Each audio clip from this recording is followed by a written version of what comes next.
अरे अनिल, अरे मोनोपोड दे ना, तू नाही लाईव्ह देतेस तर मोनोपोड दे ना.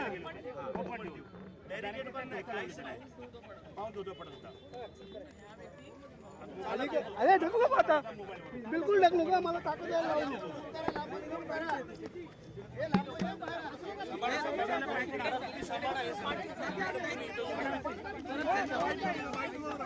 थांबा थांबा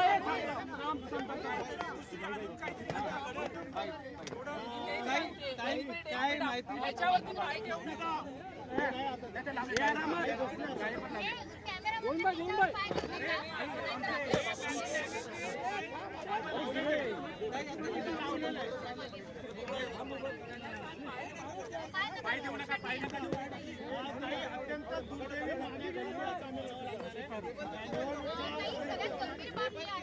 वारंवार प्रश्न तरी सुद्धा वर्गात जाळी लावण्याचं काम सुरू होतं का या ठिकाणी? साकीनाका या ठिकाणी अतिशय दुर्दैवी घटना घडलेली आहे.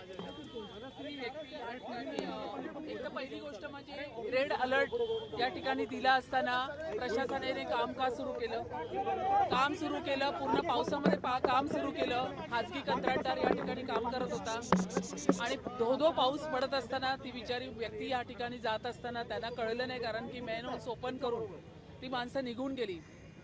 फार मोठी चूक आहे प्रशासनाची. कुठेही पाठीशी घालण्याचं या ठिकाणी काम नाहीये. मी सातत्याने याचा पाठपुरावा करते.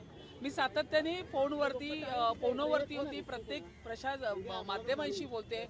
फार मोठी चूक ही प्रशासनाच्या माध्यमातून या ठिकाणी झालेली आहे. या ठिकाणी प्रशासनाला कुठेही पाठीशी घालण्याचं काम नाहीये. वारंवार ह्याच्या रिव्ह्यू मीटिंग मी घेत होती, वारंवार सांगत होती की या ठिकाणी मुंबईत असलेले पॅनल्स. पण एक गोष्ट मी या ठिकाणी सांगू इच्छिते की हे बंद होतं, याचं झाकण काढायची गरज नव्हती, ते पण भर पावसामध्ये. आणि झाकण काढून त्याच्यात जाळी घालायची एवढ्या मोठ्या पावसात गरज नव्हती. ही सर्व कामं या ठिकाणी पावसाळा सुरू होण्याच्या अगोदर पाहिजे होती. परंतु पावसामध्ये ही कामं सुरू करत असताना पावसाचा अंदाज घेणं पण तेवढंच गरजेचं होतं. इतका मोठा रेड अलर्ट मुंबई महानगरपालिका प्रशासनाने, हवामान खात्याने जाहीर केल्यानंतर या ठिकाणी अशा पद्धतीचं जर काम चालत असेल तर 100% मी त्याच ठिकाणी ऑन द स्पॉट प्रशासनाच्या सगळ्या अधिकाऱ्यांना, आयुक्त असतील, उपायुक्त असतील, ॲडिशनल कमिशनर असतील, ऑन द स्पॉट संबंधित अधिकाऱ्यांना त्या ठिकाणी निलंबित करा आणि जो कंत्राटदार आहे त्याच्यावरती सदोष मनुष्यवधाचा गुन्हा दाखल करा आणि त्याला तर ब्लॅकलिस्ट कराच. पण ह्याच बरोबर या ठिकाणी असलेले संबंधित वॉर्ड ऑफिसर असतील, या ठिकाणी असलेले उपायुक्त असतील, सहाय्यक आयुक्त असतील, कनिष्ठ अभियंता असतील, या सगळ्यांना या ठिकाणी आम्ही निलंबित केलेले. याची ऑर्डर मी या ठिकाणी इथे घेऊन आलेली आहे. तुमच्या माहितीसाठी सांगते, ऑन द स्पॉट आम्ही निलंबित केलेले या ठिकाणी सांगते तुम्हाला. या ठिकाणी धनाजी हेर्लेकर सहाय्यक आयुक्त एल विभाग, दीपक चौगुले दुय्यम अभियंता परिरक्षण एल विभाग, अभिजित चौकुले कनिष्ठ अभियंता एल विभाग आणि उत्तम पाटील सहाय्यक अभियंता, या चौघांना पण आम्ही या ठिकाणी निलंबित केलेले. याची ऑर्डर या ठिकाणी घेऊन आलेले. आणि त्याचबरोबर त्या बिचाऱ्या दुर्दैवी ही घटना घडली आणि त्याच्यामध्ये मृत पावलेल्या व्यक्तीच्या कुटुंबाला मी महापौर म्हणून या ठिकाणी 10 लाख रुपये जाहीर करण्यासाठी मी पालिका प्रशासनाला सांगितले. मान्य आहे, 10 लाख रुपयेचा प्रश्न नाहीये. आता कुटुंबाला आधार पाहिजे, कारण त्यांच्या त्या घरातला कर्ता व्यक्ती या ठिकाणी तेही करणार. पण या ठिकाणी प्रशासनाला पाठीशी घालायचं काम नाही आणि या ठिकाणी आम्ही ऑन द स्पॉट कारवाई पण केलेली आहे.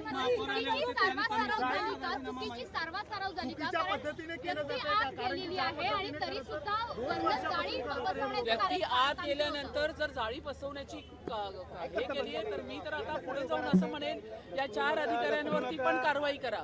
सदोष मनुष्यवधाचा गुन्हा फक्त कॉन्ट्रॅक्टर वरती नाही, या अधिकाऱ्यांवरती पण घ्या. की मोठी आता सांगताय की त्याच्यावर कारवाई केली पाहिजे, मात्र जाणीवपूर्वक अशा पद्धतीचा अधिकारी दुर्लक्ष करतायत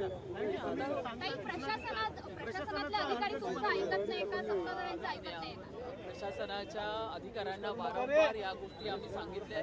मी तुमच्या माहितीसाठी सांगते, या ठिकाणी मुंबई महानगरपालिका आयुक्त भिडे मॅडम असतील, ॲडिशनल कमिशनर बांगर साहेब असतील, मी असणार, उपमहापौर असणार, दालनामध्ये मिटिंग घेऊन वारंवार डीएमसी असतील, वारंवार वॉर्ड ऑफिसर असतील, मनश्री तुम्हाला तर माहिती आहे, वारंवार मिटिंग घेऊन या सगळ्या गोष्टीची आम्ही कल्पना दिली. प्रत्येक वेळा वॉर्ड ऑफिसर असतील, डीएमसी असतील, त्यांना वारंवार सांगितलं की भर पावसामध्ये कामं काढू नका, त्याच्या पूर्वी ही सगळी कामं करा. 2 वर्षापूर्वी हे जाळी बसवण्याचं जर कॉन्ट्रॅक्ट होतं तर तुम्ही पूर्ण ह्या पाऊस उन्हाळ्यामध्ये काय केलं? गेले 1.5-2 महिन्यापासून आयुक्तांच्या राजीनाम्याची मागणी उपमहापौर करतायत. अश्विनी भिडेंनी राजीनामा द्यावा अशी मागणी. नाही, एक मी सांगते, मी इथे कोणाला पाठराखण करायचं काम करत नाहीये, पण भिडे मॅडमने पण याच्या रिव्ह्यू मीटिंग घेतल्या होत्या. भिडे मॅडमने सुद्धा त्यांच्या दालनामध्ये असतील, वारंवार व्हिजिटमध्ये असतील. नाही, हे बघा, इथे पाठीशी घालण्याचं कोणालाच काम नाहीये, परंतु ज्यांनी या ठिकाणी मिस्टेक केलेली आहे त्या ठिकाणी त्यांना निलंबित करायचं काम या ठिकाणी केलं आहे. वॉर्ड ऑफिसरला आपण निलंबित केलं आहे. हिरलेकर हे या ठिकाणचे सहाय्यक आयुक्त आहेत, त्यांना आपण निलंबित करण्याचं काम केलेलं आहे. भिडे मॅडम असतील, अतिरिक्त आयुक्त असतील किंवा मी असेल, आम्ही सगळ्यांनी वारंवार अधिकाऱ्यांना ह्याच्या सूचना दिल्या होत्या. हिरलेकर पण म्हणाले की मॅडम मी पण अचंबित आहे की असं कसं माझ्या एईनी सब इंजिनियरने काम केलं. मी सांगितलं हे तुमचं स्टेटमेंट मला चालणार नाही. तुम्ही वॉर्डचे सहाय्यक आयुक्त आहात, तुम्ही या वॉर्डचे पालक आहात आणि तुमची जबाबदारी आहे. तुमच्या वॉर्डमध्ये एक साधा दगड जरी पडला तरी तुम्हाला तिथे माहिती असायला पाहिजे. केबिनमध्ये काम करणं बंद करा, बाहेर उतरा, लोकांमध्ये या, रस्त्यावरती या. आम्ही आज रस्त्यावर कसे आहोत त्या पद्धतीतून तुम्ही काम करा. परंतु ही चूक आहे. प्रशासनाला कुठेही पाठीशी घालण्याचं काम या ठिकाणी केलेले ऑन द स्पॉट. आज आम्ही 4 अधिकाऱ्यांना इथे निलंबित केलेलं आहे. शिवसेनेची भूमिका आतताई आहे का? ते वारंवार अश्विनी भिडेंच्या राजीनाम्याची मागणी करतात. कारण की शिवसेनेची भूमिका, त्यांच्या पक्षाची भूमिका असेल. मला महापौर म्हणून एवढंच म्हणायचं आहे, इथे कुठलेही भिडे मॅडम असतील, अतिरिक्त आयुक्त असतील, वारंवार हे माझ्या समोरच्या गोष्टी आहेत. मी स्वतः त्या मिटिंगला उपस्थित असते. प्रत्येक वेळा निर्देश देण्याचे काम, आदेश देण्याचे काम, कामं पटापट करा, ओपन मॅन्युअल्स त्याच्यावरती झाकणं लावून घ्या, रस्त्यावरती सीसी काम रस्त्याचं चालू असेल, रोडचं त्या ठिकाणी असलेल्या झाडांचं ऑडिट करा, नाले सफाई करा. वारंवार सूचना आम्ही देतो. या सूचना पॅनिट्रेट करतो खालपर्यंत आणि त्या डीएमसी आणि वॉर्ड ऑफिसरच्या माध्यमातून आणि त्यांच्या सहाय्यक आयुक्त असतील, एक्झिक्युटिव्ह इंजिनियर असेल, कनिष्ठ अभियंता असेल, त्या माध्यमातून ते करून घ्यायचं असते. प्रत्येक वॉर्डचे नगरसेवक पण उतरून वॉर्डमध्ये काम करतात आहे, आपल्या वॉर्डमध्ये असलेली कामं दाखवतात आहे. पण इतकी मोठी घोडचूक म्हणजे याला काय म्हणावं.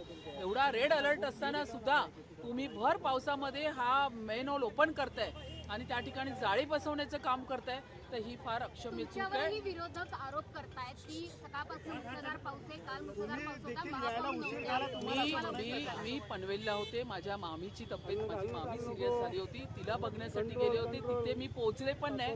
तिच्या बिल्डिंगकडे पोहोचले आणि ही घटना घडली. तिथून मी गाडी टर्न करून येते. तर त्यामुळे माझ्या घरात माझी मामी 90 वर्षाची आजारी होती, सिरियस होती, म्हणून मी गेले होते. आतापर्यंत ज्या ठिकाणी अशा घटना घडल्या महापौर म्हणून मी प्रत्येक ठिकाणी पोहोचलेले, परंतु मी तिथून जशी निघाले तशी या ठिकाणी आलेले. पण कंटिन्यू मी फोनवरती आहे, मी मीडियाच्या प्रत्येक ह्याला उत्तरं देते, प्रत्येक मीडियाच्या फोन उचलते, प्रत्येकाला उत्तर देतोय आणि प्रत्येक गाडीमध्ये बसून मी पूर्ण या सगळ्या घटनेची सगळी माहिती देते. हिंदी में हिंदी आता है, हिंदी आता है, बदल है मराठी आता हिंदी आता है.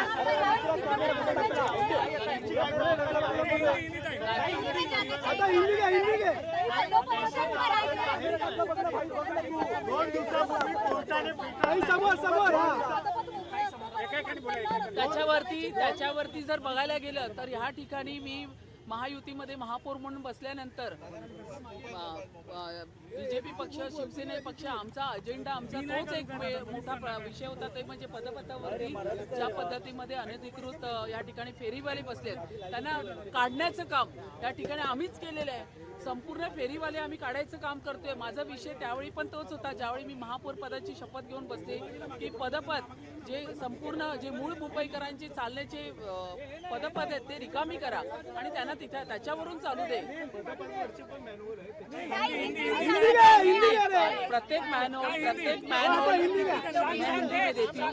प्रत्येक मॅनहोल आहे त्याच्यावरती आम्ही ह्याच्यापूर्वीच सांगितलं की झाकणं तुटली असतील, निघाली असतील ती झाकणं लावा. ज्या ठिकाणी जाळ्या निघाल्या असतील त्या जाळ्या पण तुम्ही लावा.